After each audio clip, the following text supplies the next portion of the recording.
পুরীর আগের দুটি পর্বের ভিডিওতে আমরা আপনাদের সাথে শেয়ার করেছি হাওড়া পুরী বন্দে ভারত এক্সপ্রেসের জার্নি। পুরীতে আমরা যে হোটেলে উঠেছি সেটির ও আরও কয়েকটি সি ফেসিং হোটেলের কন্ট্যাক্ট ডিটেলস এবং শ্রী জগন্নাথ মন্দিরের বিভিন্ন খুঁটিনাটি তথ্য। এই ভিডিওতে আমরা আপনাদের দেখাবো পুরীর খুব কাছে গুপ্ত বৃন্দাবন আর ওমকারেশ্বর মন্দিরের বিভিন্ন তথ্য। তাই দেরি না করে শুরু করা যাক আজকের এই ভিডিওটা। নমস্কার, সকলকে জানাই স্বাগত সন্দীপ অ্যান্ড সচি ইউটিউব চ্যানেলের আরও একটি নতুন ভিডিওতে।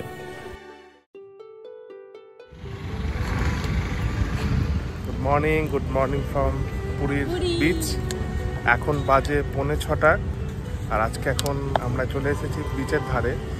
অনেক মানুষ আছে, তো পুরো সিনারিওটা তোমাদের সাথে শেয়ার করছি। পুরীতে আজ আমাদের তৃতীয় দিন। আগের দুদিনের ভিডিও আমাদের চ্যানেলে অলরেডি অ্যাভেলেবেল আছে। যারা সেই ভিডিওগুলো দেখেননি তাদের কাছে অনুরোধ রইল ভিডিওগুলো দেখার জন্য।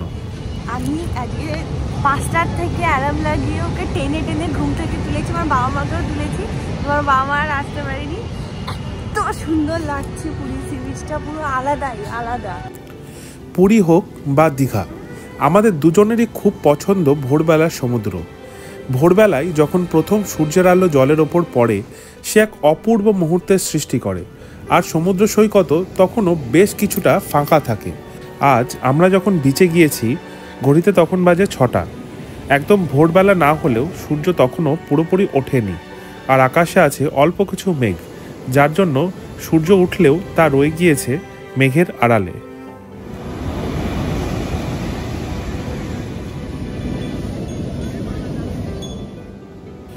বিচের ধারে বেশ কিছুক্ষণ সময় কাটিয়ে আমরা এখন ফিরছি হোটেলের পথে। আর হোটেলের গার্ডেনে দেখা হলো এই ছোট্ট মহাশয়ের সাথে। সকালবেলা আমরা ব্রেকফাস্টটা সেরে নিচ্ছি, লুচি, সবজি, রসগোল্লা আর ফ্রেঞ্চ টোস্ট দিয়ে। যাচ্ছি স্নান করতে, ফোন রেখে যাবো হচ্ছে বাবার ঘরে। বাবা কাছে গিয়েছে, ওরা স্নান করবে না। আমরা স্নান সেরে আপনাদের সাথে আবার দেখা করছি লাঞ্চে। স্ক্রিনে যেটা এখন আপনারা দেখতে পাচ্ছেন সেটা হলো পুরীর লক্ষ্মী পুজোর সেলিব্রেশন। আমাদের এখানে যেরকম দুর্গা পুজো, কালী পুজো বড় করে হয়, পুরীতে বা উড়িষ্যাতে সেইভাবেই কিন্তু লক্ষ্মী পুজো হয়। ট্রিপের আজকে লাস্ট ডে। এখন বাজে ঘড়িতে 4:40 বিকেলবেলা। আর এখন আমরা রওনা দিচ্ছি গুপ্ত বৃন্দাবনের উদ্দেশ্যে। আজ পুরীতে আমাদের শেষ দিন, তাই ঠিক করলাম গুপ্ত বৃন্দাবন যাব। রেডি হয়ে যখন হোটেল থেকে বেরোলাম, ঘড়িতে তখন বাজে 4:30। হোটেলের বাইরে দাঁড়িয়ে থাকা একটা টোটো চালকের সাথে দরদাম করে উঠে পড়লাম টোটোতে। পুরীর স্বর্গদ্বার থেকে গুপ্ত বৃন্দাবন 4-5 কিলোমিটার মতো। কিন্তু চালক দাদা জানালো রাস্তার কাজ চলার জন্য ভেতরে রাস্তার কন্ডিশন খুবই খারাপ, তাই আমাদের কিছুটা ঘুরে লাইট হাউস, মোহনা বিচ হয়ে যেতে হবে। যদিও ব্যাপারটা খারাপ হলো না। নিউ মেরিন ড্রাইভের রাস্তাটা খুবই পরিষ্কার পরিচ্ছন্ন আর বিচগুলো অনেকটাই নির্জন। পুরো জার্নিটা অনবদ্য লাগছিল। তবে টোটো চালক বলল আরেকটু আগে আমাদের বেরোনো উচিত ছিল, কারণ মন্দির 6টা নাগাদ বন্ধ হয়ে যায়। বাজে 5:11। গুপ্ত বৃন্দাবনের কাছে পৌঁছে গিয়েছি, কিন্তু এতটা জ্যাম যে হেঁটে এগিয়ে যেতে হচ্ছে।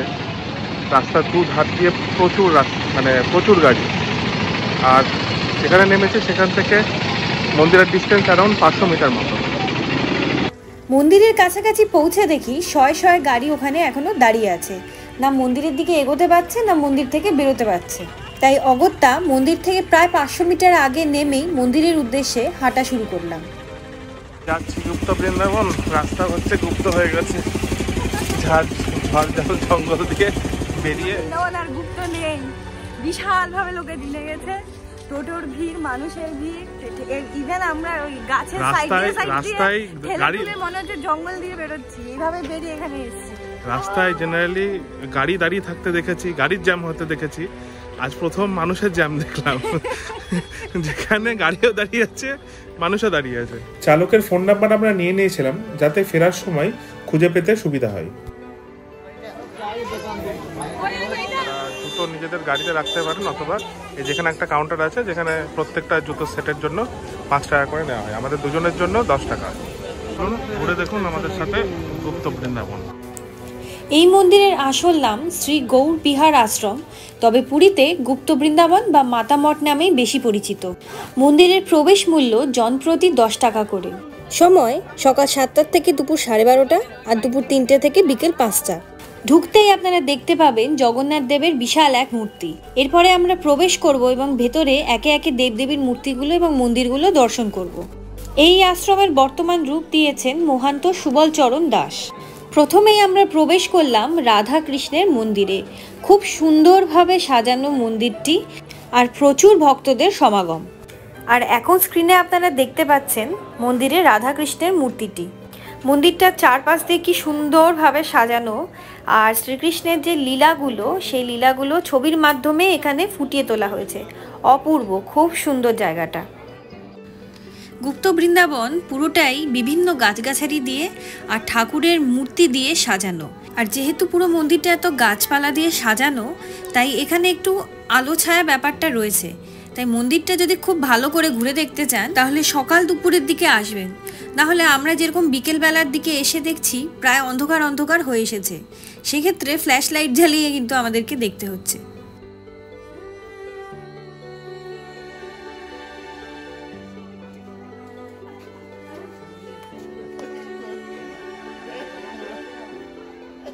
এই মূর্তিটা আমার খুব সুন্দর লাগছে, আর এটা থিম হচ্ছে রাধা কৃষ্ণের মূর্তি দেখে শ্রী চৈতন্যদেব ভক্তিতে বিভোর।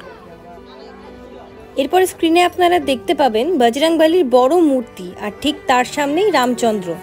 এবার এই মন্দিরে ঢুকবো। এখানে রাধা কৃষ্ণের যে লীলা, সেই লীলা মূর্তির মাধ্যমে দেখানো হয়েছে। আসুন আমরা দেখি।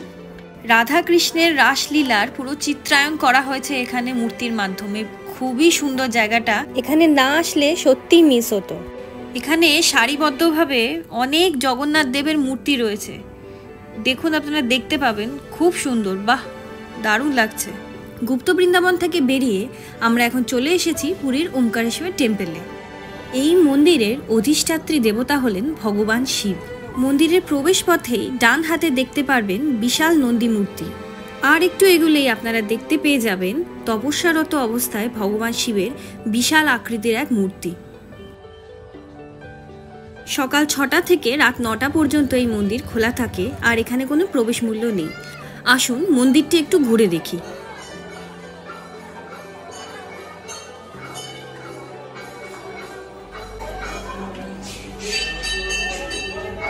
মন্দিরে প্রবেশ করেই বাঁদিকে রয়েছে লক্ষ্মী এবং নৃসিংহ দেবতার মন্দির।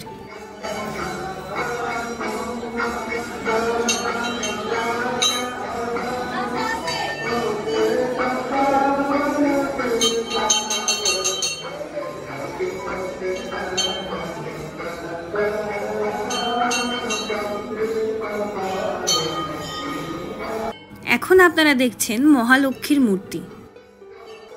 মন্দিরের আর্কিটেকচার দেখছেন কি সুন্দর নয়? পশ্চিমবঙ্গের মন্দিরের যে ধাঁচ হয় সেই ধাঁচের থেকে এটি কিন্তু অনেকাংশে আলাদা, বরঞ্চ দক্ষিণের মন্দিরের সাথে এই আর্কিটেকচারের মিল পাবেন আপনারা। এখানে দেওয়ালটি ভালো করে লক্ষ্য করলে দেখবেন ছোট ছোট মূর্তির মাধ্যমে রামায়ণের বিভিন্ন কাণ্ডগুলো খুব ভালোভাবে তুলে ধরা হয়েছে। এটাও আরেকটা সংকটমোচনের মন্দির। আসুন একটু ঘুরে আসি। বজরংবলীর মন্দির থেকে বেরিয়ে একটু এগোতেই ডান দিকে দেখলাম একটা ছোট্ট পাখির খাঁচা আছে, যেখানে হরেক রকম রং বেরঙের পাখি রাখা আছে। এখানে একটি ট্রাস্ট অফিস রয়েছে, আর তার ঠিক পাশেই রয়েছে ভগবান ওমকারেশ্বরের এই মন্দিরটি।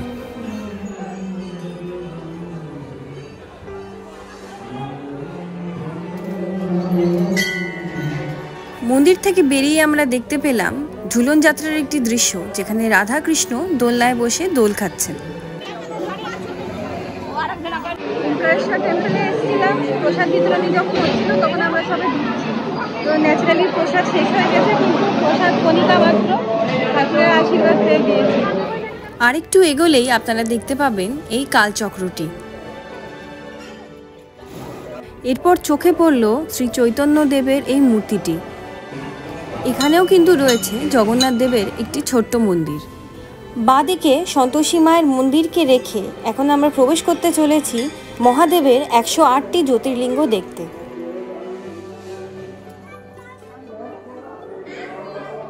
এই জায়গাটাতে একটা পজিটিভ এনার্জি আপনারা ফিল করবেনই। আমার ওখানে গিয়ে গায়ে পুরো কাঁটা দিয়ে উঠেছে।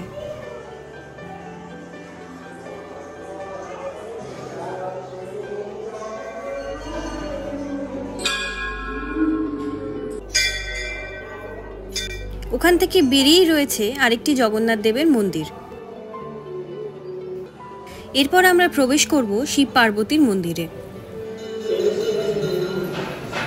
এখানে দেখুন কত সুন্দরভাবে শ্রী রামচন্দ্রের রাজ্যাভিষেক দেখানো হয়েছে। মন্দির থেকে এখন বেরিয়ে গিয়েছি আর যাচ্ছি স্বর্গদ্বারের কাছে। পূর্ণিমা স্নাত মেরিন ড্রাইভটা জাস্ট অসাধারণ লাগছে। স্বর্গদ্বারে নেমেই আমরা টোটো ছেড়ে দিলাম। আমাদের এন্টায়ার জার্নির ভাড়া পড়েছে 550 টাকা। যেহেতু আমরা দুজন ছিলাম তাই আমরা রিজার্ভ করেছিলাম, তবে শেয়ারে গেলে এই ভাড়া জনপ্রতি অনেকই কমে যাবে। পুরী আসলে কেনাকাটির জন্য আমার ফার্স্ট প্রেফারেন্স থাকে এই স্বর্গদ্বার মার্কেট, কিন্তু এখানে একটু দাম দর করে কিনতে হয়। এখন আমরা প্রবেশ করতে চলেছি স্বর্গদ্বারের জগন্নাথ মন্দিরে। জগন্নাথ দেবের মন্দিরের মতো এখানে এসেও আপনারা কিন্তু পুজো দিতে পারেন।